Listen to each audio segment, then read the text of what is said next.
السلام عليكم، ازيكم يا بنات؟ عاملين ايه؟ يا رب تكونوا بخير وفي احسن حال. هعمل معاكم النهارده كيكه تايجر بحجم عائلي، وهنعملها ب2 بيضه بس. بصوا يا بنات، شكلها تحفه بجد، هشه خالص وطريه. تعالوا نشوف طريقتها ايه ومقاديرها ايه، ولو عجبك الفيديو لايك وشير للفيديو. وهنعملها كمان سريعه في الخلاط على طول.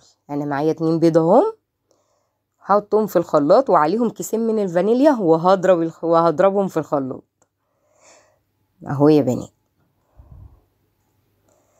حط عليهم كوباية من السكر، حط عليهم كوباية من الحليب، وكله بكوباية واحدة، ومعلقة من الخل، ونص كوباية واحدة من الزيت.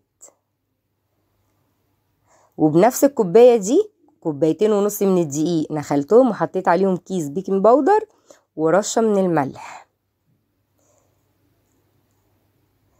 هقلب بقى الكلام ده كله كده كويس قوي، وانزل بقى ايه، لا قبل ما انزل هاخد معلقتين ودقيق واشيلهم على جنب، وانزل بقى بالخليط اللي معايا. هتعرفوا دلوقتي انا شلت المعلقتين ليه. هقلب بقى كويس، وانزل كده الدقيق اللي في الجناب واقلبه كويس يا بنات. جبت بولة تانية كده، وهاخد نص العجينة، عجينة الكيكة دي هقسمها بنصين.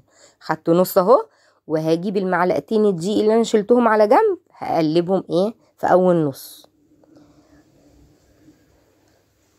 تابعي معايا بقى للاخر عشان ما تتلخبطيش. اركنهم على جنب، اجيب النص التاني معلقتين برضو من الكاكاو وعليهم معلقتين من الحليب، واقلب كويس. اقلبهم كويس قوي كده يتجانسوا معايا كده، واروح منزلاهم على الخليط اللي معايا النص التاني، واقلبهم بقى كويس قوي. بقى عندي نص فانيليا ونص شوكولاته.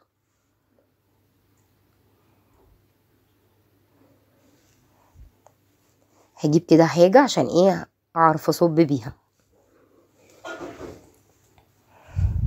حطيت الفانيليا الاول اهي، وهحط برضو الشوكولاته.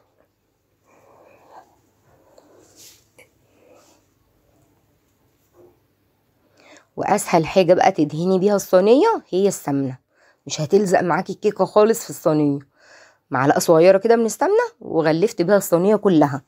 وفي نفس الوقت ده انا مشغله الفرن عشان يسخن معايا ويبقى جاهز. بصوا يا بنات بقى، نبتدي بقى نصب جزء من الفانيليا، جزء من الشوكولاته، جزء من الفانيليا، جزء من الشوكولاته، لحد ما اخلص المقدار كله اللي معايا بالطريقه دي. بجد شكلها بيبقى تحفه قوي لما بتخلص اهو يا بنات.